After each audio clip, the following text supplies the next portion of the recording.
सालसानी नगरायंगै हास्ते बेरायना फाइका आसामनि मन्त्री अक्रा डक्टर हेमंत बिश्व शर्मा तां सालो सालजानि बागै हास्ते बेरायना फाइका आसाम हास्तेनि मन्त्री अक्रा डक्टर हेमंत बिश्व शर्मा हास्ते बिरखुं फलाव सकैमानि यागुल हास्तेनि बीजेपीनि आदं अक्रा ति तांफांर बनो लामसुगलाख्या असालो आसाम हास्तेनि मन्त्री अक्रानि याक्तै आगरतला रवीन्द्र शतबार्षिकी भवन भारतीय जनता पार्टीनि भोट विजय अभियान बचें सवै रिजाखा आबनि यागुल गुमति हांकनि उदयपुर माता त्रिपुरेश्वरी मन्दिर थांगै मताइबो खुलुमुखिया तै शान्तिकाली आश्रम थांगैबो मताइ खुलुमुखिया आबनि उल आगरतला स्टेट गेस्ट हाउस बदलि तांफां रगबाय कगलाम सालायमानि यागुल सानजानि बिरखुंबाय तेसा गुवाहाटीनि बागै रुवाना नायहिनि बसायमानखा वोट विजय करने के लिए इतना उत्साह और उमंग से आप लोग यहाँ बैठा हुआ है।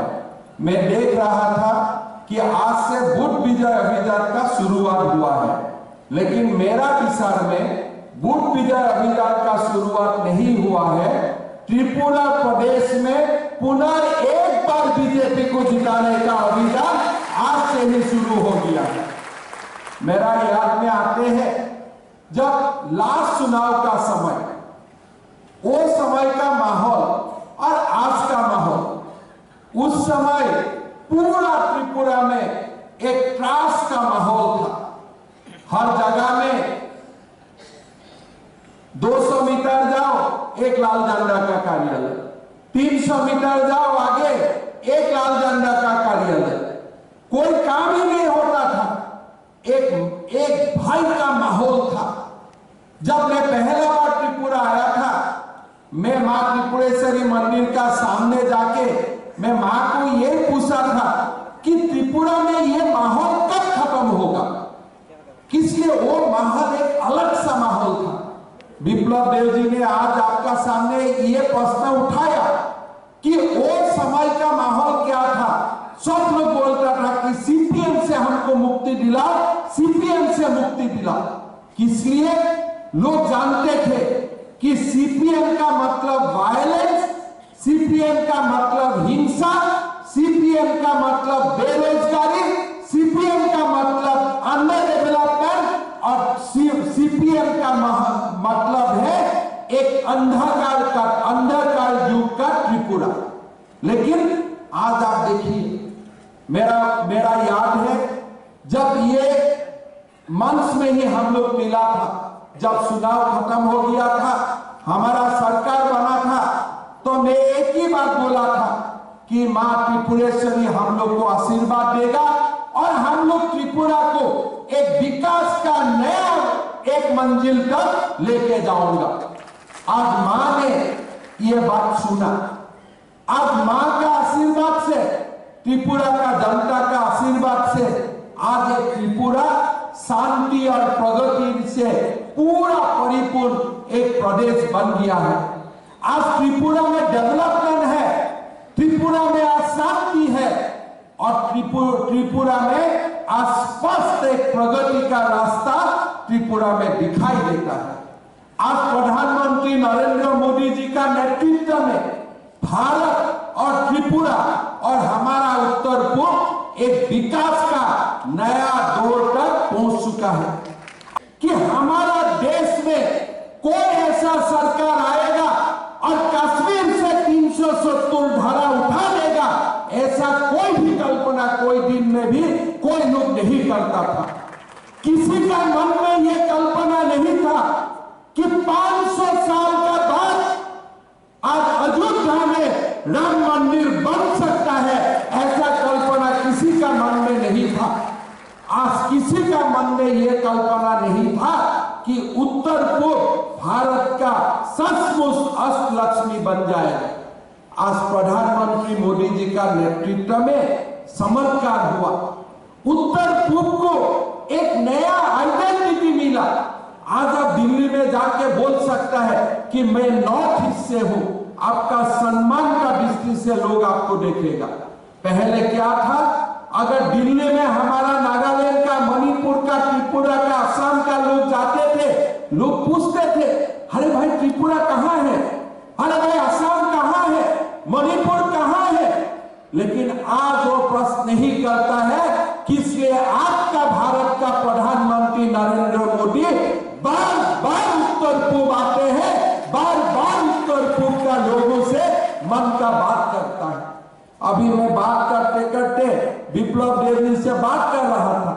खाली 5 साल हुआ त्रिपुरा में Indian institute of information technology शुरू हुआ, नेशनल फॉरेंसिक यूनिवर्सिटी शुरू हुआ, नेशनल लॉ यूनिवर्सिटी शुरू हुआ। खाली 5 साल का बाद है। त्रिपुरा में तो सीपीएम इतना दिन था, क्या किया त्रिपुरा में, क्या किया था त्रिपुरा में? खाली त्रिपुरा में इधर एक सिंडिकेट लगाओ, इधर में थाना में लोगों को बोला क्या अत्याचार करो, इसका सिवा सीपीएम ने हम लोग को क्या दिया? लेकिन आज त्रिपुरा में एक डायरेक्शन है, आज त्रिपुरा आगे जाएगा, आज ये निश्चित है।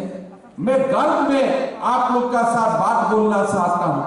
मैं हेल्थ मिनिस्टर था, विप्लव देव जी यहां में चीफ मिनिस्टर था। जब कोविड पैंडेमिक आया, हम लोग उत्तर पूर्व का सारे लोग बात करता था कि अभी हमारा क्या होगा, ऑक्सीजन हम कहां से मिलेगा, वैक्सीन हम कहां से मिलेगा, दवाई कहां से मिलेगा। हम लोग एकदम डर का माहौल में चला गया था कि हमारा क्या हो सकता है। लेकिन आज देखिए, प्रधानमंत्री मोदी जी था, आपको समय में वैक्सीन मिला। और मैं तो ये गौरव के साथ बोल सकता हूं कि देश में जो 3 प्रदेश सबसे पहले वैक्सीनेशन का काम कंप्लीट किया, उसमें त्रिपुरा प्रदेश का भी नाम आते थे। আমাদের অনেক দিন ধরে কথা হচ্ছিল যে আমাদের সক্রিয় বুথ তৈরি।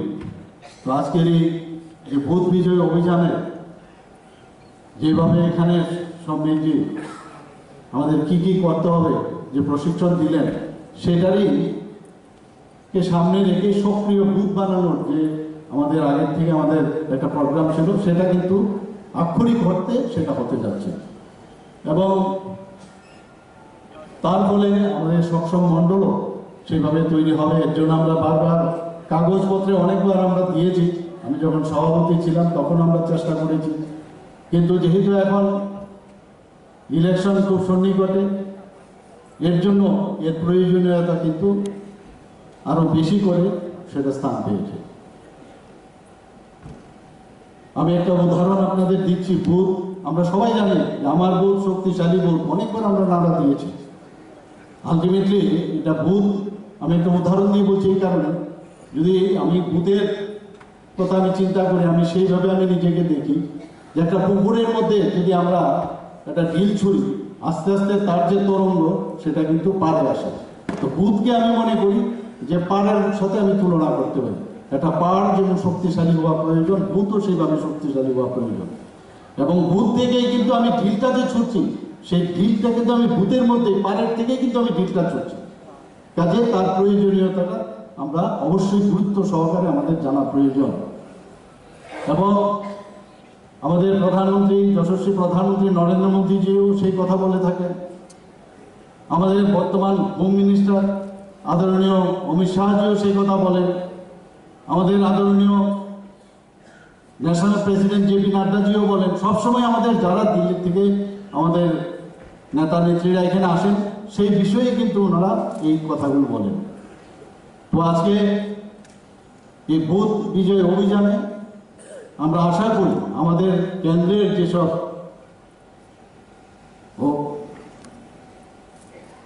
কাজগুলো আমরা প্রধানমন্ত্রী নরেন্দ্র মোদীজির নেতৃত্বে যেগুলো হয়েছে এবং ত্রিপুরা সরকারের যে কাজগুলো আমরা করছি, সেইগুলো নিয়ে মানুষের কাছে যাওয়া। আমাদের বুথের ভিতরে আমরা যারা প্রতিপক্ষ আছে তাদের সম্পর্কে আমাদের খোঁজখবর রাখা।